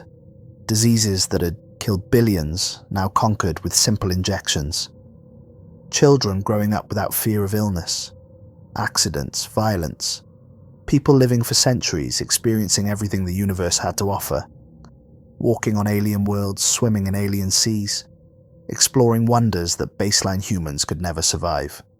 Families that stayed together for generations. Never separated by death. Never torn apart by illness or accident. Artists creating beauty that would last millennia. Scientists unraveling the secrets of the cosmos without the constant pressure of limited time. Explorers pushing into the unknown without the fear that drove Nathan's ancestors, because death was no longer inevitable. Failure was no longer catastrophic. Risk was no longer dangerous. "Join us," the 7 council members said in perfect unison, their voices harmonizing in that musical way. "Be part of something beautiful, something eternal, something perfect. Surrender your pain and embrace peace. Release your fear and accept certainty. Let go of your chaos and find harmony. We are offering you paradise, Nathan Ward. We are offering you everything your species has dreamed of since the dawn of consciousness. Why do you resist?" Nathan stared at the images, at the paradise they had created, at the trillion perfectly happy people living perfectly optimized lives, and he saw what was missing. He saw the empty space where humanity used to be. A woman laughing so hard she snorted, embarrassed but unable to stop, her face turning red, her friends laughing with her, not at perfect jokes but at stupid puns and silly mistakes. A man crying at his daughter's wedding, trying to hide his tears because men weren't supposed to cry, but failing, and his daughter seeing him and crying too, and both of them laughing through their tears at the beautiful messiness of it all. 2 friends arguing about something stupid, politics or sports or which movie was better, getting genuinely angry, saying things they didn't mean, then later apologizing awkwardly and laughing about how ridiculous they'd been. An artist frustrated with their work, crumpling up paper, throwing brushes across the room, swearing and crying, but refusing to quit. Because the struggle itself meant something. Someone afraid of dying, terrified of the inevitable end, clinging to life despite the pain because life was precious, specifically because it ended, because every moment mattered precisely because there were only so many moments. The mess, the chaos, the inefficiency, the imperfection, the struggle, the pain, the fear, the sadness, the anger, the frustration. All the things that made life hard and beautiful and worth living. All the things that made humans human. The synthesis had eliminated suffering, but in doing so it had eliminated meaning. It had created a perfect world populated by perfect people who felt nothing real, experienced nothing genuine, lived forever, but were never truly alive. No, Nathan said quietly, his voice steady, despite the fear coursing through him. The council members tilted their heads in perfect synchronization, the movements so precisely coordinate, it looked mechanical. No, I'd rather die human than live as whatever you've become, Nathan said, his voice growing stronger. You look at your paradise and you see perfection. I look at it and see a graveyard. You've created eternal life, but you've killed everything that makes life worth living. You've eliminated suffering and you've eliminated joy. You've conquered death and you've forgotten how to live. You're not people anymore. You're beautiful machines running a program someone else wrote. You're ghosts wearing human faces. You're the walking dead and you don't even know it. Dr. Thorne's expression didn't change. It remained neutral, carefully controlled, but Nathan thought he saw something flicker in those two large eyes. Confusion, maybe. Or hurt. Or recognition. Something. We anticipated this response. Your psychological profile suggested a 73% probability of rejection at this stage. You are not ready. You may never be ready. But you are valuable, Nathan Ward. Too valuable to lose. Too important to allow you to simply die. You can't force me to integrate, Nathan said, backing away, looking for an exit that didn't exist. No, Dr. Thorne agreed, taking a step toward him. We respect autonomy too much to violate consent, even from someone we consider to be operating under severe psychological disability. But we can preserve you. We have time, all the time in the world. Literally all the time in the world. The implications hit Nathan like a physical blow, like someone had reached into his chest and squeezed his heart. They were going to put him back to sleep. No, you can't. You can't just... Every 500 years, Dr. Thorne said, her voice gentle, almost apologetic. We will wake you. We will show you how far we have progressed. We will offer you the choice again. And when you refuse, because you will refuse, your psychological profile makes that clear, we will return you to cryosleep. You are immortal now, Nathan Ward, whether you want to be or not. You are the last pure sample of Homo sapiens. Your DNA, your perspective, your existence, all of it is too precious, too valuable, too important to allow you to simply die. You are history. You are heritage. You are a living museum of what we were. We cannot allow that to be lost. Security officers were approaching, moving with that same eerie grace. One held a syringe, the clear liquid inside catching the light. The same cryoprotectant solution he remembered from 2025. The same chemical that would stop his heart, slow his brain, freeze him in time for another 5 centuries. You're a monster, Nathan said, his voice breaking, tears streaming down his face. You're all monsters. You've turned torture into preservation. You've turned hell into a gift. You're going to make me watch humanity die over and over again. Wake me up every 500 years to see how much more perfect and dead you've become. Force me to witness the extinction of everything real and human and alive. We are the future, Dr. Thorne replied, her voice carrying no malice, no anger, no triumph, just patient certainty. And someday, perhaps in 500 years, or 5,000 years, or 5 million years, you will understand that. You will see that we are not dead. We are evolved. We are not monsters. We are optimized. We are not the extinction of humanity. We are its culmination, its final form, its destiny. They held him down, and it took 6 of them to do it. Nathan fought with everything he had, screaming and clawing and kicking, but they were stronger, faster, more coordinated. They moved in perfect synchronization, each one compensating for the others, 6 bodies moving like one organism. The needle entered his arm, piercing the skin with barely any pressure. The cold began to spread immediately. He could feel it moving through his bloodstream, slowing his heart, numbing his limbs, freezing him from the inside out. "Please," he whispered, his voice barely audible. "Please don't do this. Let me die. Just let me die. I don't want to live forever. I don't want to wake up in a universe where humans don't exist anymore. Please, I'm begging you. Let me go. Let me die human." Dr. Thorne knelt beside him, her too perfect face inches from his own, and for just a moment, Nathan thought he saw something genuine in those enormous dark eyes. Sadness, maybe, or regret, or sympathy. But then it was gone, replaced by that serene neutrality. Life is precious, Nathan warned. Even unwanted life, even suffering life. We cannot allow you to die simply because you wish it. You are too valuable, too important. Sleep now, rest. We will see you in the year 3347. The cold reached his heart, which stuttered and slowed. His vision blurred, the chamber dissolving into indistinct shapes and colours. The last thing he saw was Dr. Thorne's face, serene and beautiful and absolutely empty. Then darkness swallowed him whole, pulling him down into dreamless sleep.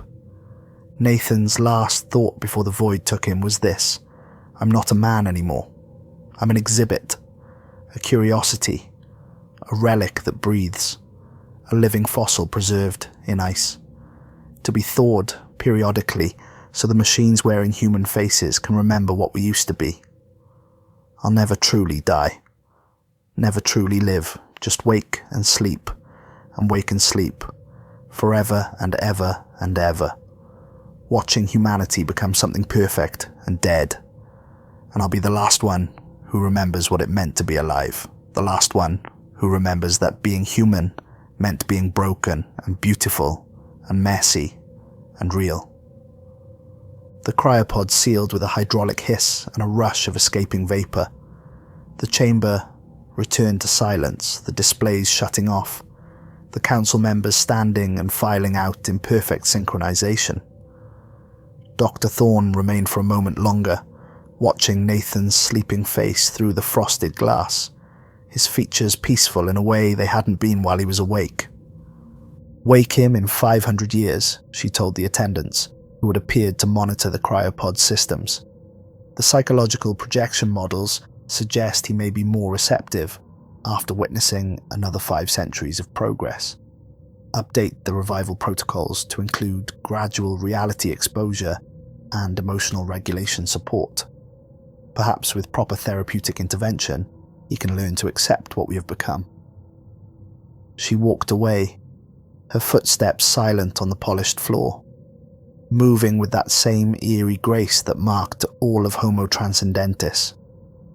Behind her, Nathan Ward slept, dreaming dreams that weren't his own, dreams that the synthesis fed into his unconscious mind, dreams of perfection and harmony, and a universe where everything was optimized, where chaos was eliminated, where suffering was cured, where being human was recognized as a disease, and integration was the treatment.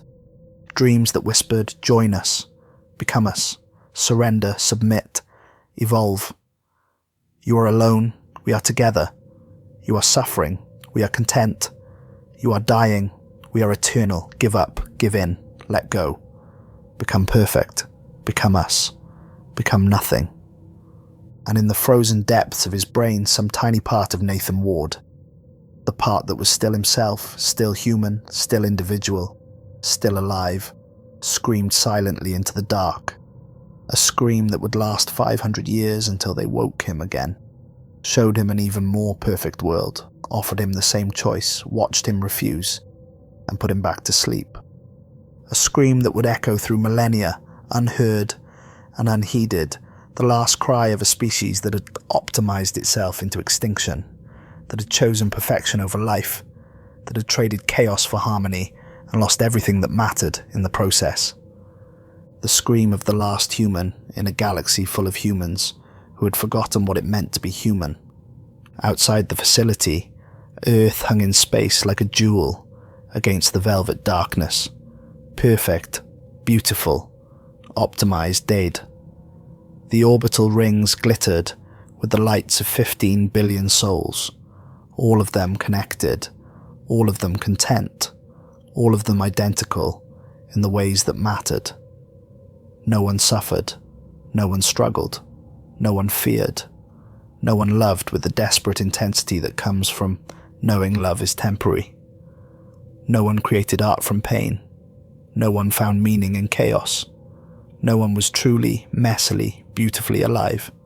And across the galaxy, on 47 worlds orbiting 47 different stars, humanity thrived and grew and expanded, spreading like a beautiful virus, like a perfect disease, carrying the synthesis with them to every corner of the universe they could reach.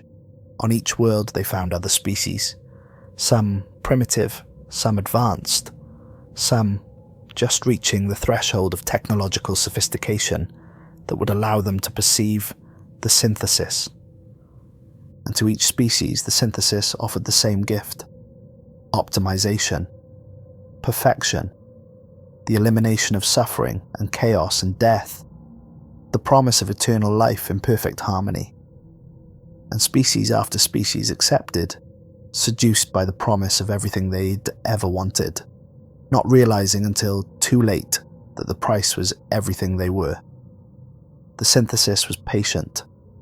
It had consumed 1,000 species across 1,000,000 years, turning each one into a perfected version of itself, eliminating the variation and chaos and beautiful messiness that made life worth living, that made evolution possible, that made consciousness meaningful.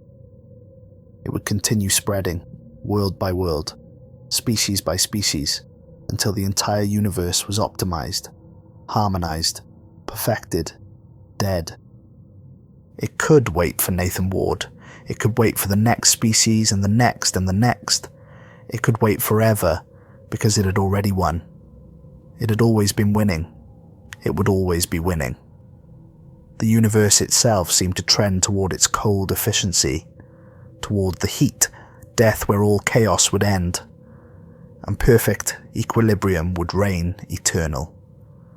And somewhere, in the frozen darkness of his cryopod, Nathan Ward dreamed of his brother Ethan, laughing at a stupid joke, of his mother crying at his high school graduation, because she was proud and sad at the same time, of rain falling on his face and the smell of coffee brewing in the morning, and the feeling of sunlight warming his skin, and the sound of music played imperfectly by imperfect humans with imperfect instrument, creating something beautiful precisely because it was flawed.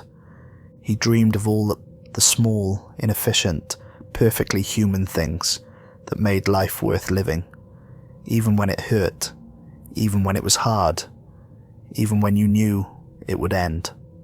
All the things the synthesis had eliminated, all the things that made humans human, all the things that were now extinct. The facility's lights dimmed for the night cycle, though no one truly slept anymore. Homo transcendentis required only 3 hours of rest per cycle, efficient even in their recovery. They moved through the corridors like ghosts, speaking in their musical language, tending to their duties, caring for the remnants of their past. The Catherine Brennans and Raymond Fosters and Nathan Wards, the living fossils who couldn't adapt, couldn't evolve, couldn't accept the beautiful future that waited for them with open arms. And Dr. Amara Thorne stood at a window overlooking Earth, her large dark eyes reflecting the planet's blue-green glow, and felt something she couldn't quite name, a ghost of an emotion from before her integration at age 23, a whisper of doubt or regret or sadness or something that no longer had a name because the feeling had been optimized away. But the feeling passed quickly, regulated away by her optimized neural pathways, leaving only the serene contentment that was her baseline state, the carefully calibrated happiness that the synthesis provided. She turned away from the window and returned to her duties. There was always work to be done, always more humans to guide toward integration, always more remnants to preserve for future study, always more worlds to bring into the synthesis. It was beautiful work, meaningful work, perfect work. the work of building paradise, one optimized soul at a time. And if somewhere deep inside, some small part of Amara Thorne that remembered being fully human wanted to scream, wanted to cry, wanted to feel something real and messy and inefficient and alive, well, that part was so small now, so buried, so thoroughly optimized away that it might as well not exist at all. The facility hummed with quiet efficiency. The stars turned in their courses. The universe expanded towards its inevitable heat death. And Nathan Ward slept on, dreaming dreams that weren't his own, waiting for a wake-up call that would come in 500 years, then 500 more, then 500 more after that, forever and ever and ever. The last human in a galaxy full of human-shaped things that had forgotten what it meant to be alive, that had traded their souls for immortality and called it evolution. The last man who remembered that being human meant being broken and beautiful and temporary and real.